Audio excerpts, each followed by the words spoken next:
सितंबर की starting date में नैनीताल नंदा देवी महोत्सव से सजा हुआ रहता है। संपूर्ण नैनीताल नंदा देवी के भक्तों की आरती, भजन, कीर्तन से गुंजयमान रहता है। नंदा देवी महोत्सव के समय यहाँ एक भव्य मेले का आयोजन होता है, जहाँ देश प्रदेश से आए हुए लोग यहाँ काफी इंजॉय करते हैं। लेकिन दोस्तों, क्या आप जानते हैं कि अतीत में ऐसा भी क्या हुआ था जो यहाँ के लोग नंदा देवी महोत्सव को इतने भव्य तरीके से मनाते हैं, और क्यों यहाँ एक भव्य मेले का आयोजन किया जाता है। ऋषि मुनियों के एक समूह से यज्ञ आयोजित किया गया। यज्ञ में सभी देवताओं को बुलाया गया, जिसमें भगवान शिव और राजा दक्ष को भी आमंत्रित किया गया था। कार्यक्रम की शुरुआत चल रही थी, जहां सारे ऋषि मुनि और देवतागण वहां बैठे हुए थे। तभी राजा दक्ष सबसे लेट में आते हैं। राजा दक्ष को देखकर सभी ऋषि मुनि और देवता उनके सम्मान में खड़े उठते हैं, लेकिन भगवान शिव नहीं उठते हैं, जबकि भगवान शिव राजा दक्ष के दामाद भी थे। राजा दक्ष को उस समय काफ़ी निंदा महसूस होती है। वे सोचते हैं कि सारे देवतागण और ऋषि मुनि मेरे स्वागत और सम्मान के लिए उठे, लेकिन भगवान शिव नहीं उठे। तो वे इस अपमान का बदला लेने के लिए कुछ दिनों बाद अपने वहाँ भी एक यज्ञ का आयोजन करते हैं और भगवान शिव को जानबूझकर नहीं बुलाते हैं। भगवान शिव की पत्नी सती को जब यह पता चलता है कि उन्होंने मेरे पति शिव को नहीं बुलाया है, तो इसका कारण वे अपने पिता दक्ष से पूछती हैं, जहां राजा दक्ष उस दिन का इंसिडेंट उन्हें बता देते हैं और शिव के लिए काफ़ी अपमानजनक बातें करते हैं। यह सब सुनकर सती को बिल्कुल भी सहन नहीं होता है और वे यज्ञ में कूद जाती है और यज्ञ में अपने प्राणों की आहुति दे देती हैं।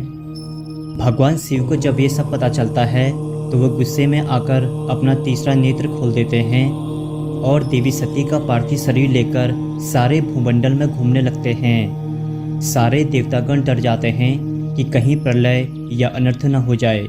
तब भगवान विष्णु अपने चक्र से देवी सती के पार्थिव शरीर को खंडित करते रहते हैं, ताकि माता सती का शरीर उनके हाथ से समाप्त हो जाए और उनका घूमना फिरना बंद हो जाए।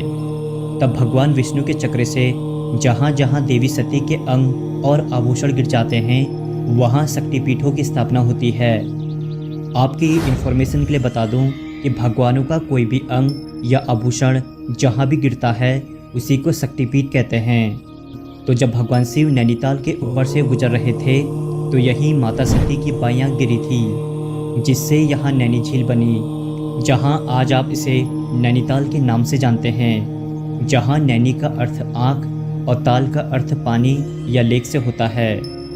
तभी से हम यहाँ माता सती यानी नंदा देवी का महोत्सव बनाते हैं। अगले जन्म में माता सती ने राजा हिमालय के घर में पार्वती के रूप में जन्म लिया और घोर तपस्या करके भगवान शिव को पुनः पति के रूप में प्राप्त किया। दूसरी कहानी के अनुसार चंद्रराजा की दो बहनें नंदा और सुनंदा के नाम से यहाँ नंदा देवी महोत्सव मनाया जाता है। इस कहानी के अनुसार चंद्रराजा की दो बहनें नंदा और सुनंदा माता के मंदिर जा रही थी। तभी कुछ षड्यंत्रकारियों ने एक पागल भैंसे को उनके पीछे छोड़ दिया, जिससे वे दोनों बहनें डर के मारे केले के पत्ते के पीछे जाकर छुप गई।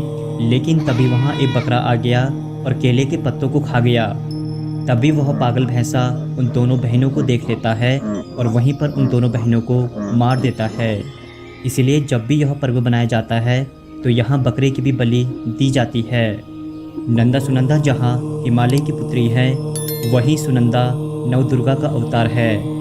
अब आपको नंदा देवी महोत्सव के बारे में कुछ इंटरेस्टिंग फैक्ट्स बताते हैं। नंबर 1, नंदा सुनंदा हिमालय की पुत्री हैं, इसलिए इनकी प्रतिमाओं को नंदा देवी पर्वत की तरह बनाया जाता है, जिसे काफ़ी लोग आज भी नहीं जानते थे। नंबर 2, अष्टमी के समय जब नंदा सुनंदा का डोला उठाया जाता है, तब संपूर्ण नैनीताल में बारिश हो जाती है। तब ऐसा लगता है कि मानो आसमान भी उनकी विदाई में रो रहा हो। डोला का अर्थ यह होता है कि नंदा सुनंदा नैनीताल से अपने ससुराल जा रही है, जहां उनके जाने से सभी महिलाओं और लोगों की आंखों से ऑटोमेटिकली आंसू आ जाते हैं। नंदा देवी महोत्सव अल्मोड़ा, नैनीताल, भवाली, रानीखेत और बागेश्वर आदि जगहों में मनाया जाता है, क्योंकि मान्यता यह है कि हिमालय से नीचे जितने भी इलाके उत्तराखंड में हैं उन सभी में नंदा सुनंदा का मायका है।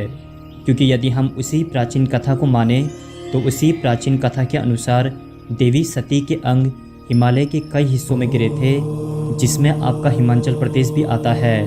इसीलिए उत्तराखंड के साथ साथ हिमाचल में भी नंदा सुनंदा महोत्सव को बड़े धूमधाम के साथ मनाया जाता है। क्योंकि हिमालय के नीचे जितने भी इलाके हैं वे सभी नंदा सुनंदा के मायके हैं। नंबर 5, नंदा देवी महोत्सव को आज 206 साल हो गए हैं, जहां इस महोत्सव की सबसे पहले शुरुआत सन 1816 में की गई थी।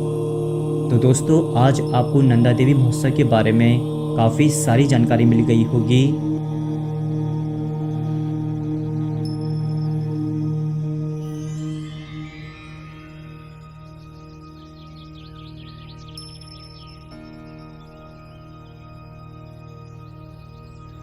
Oh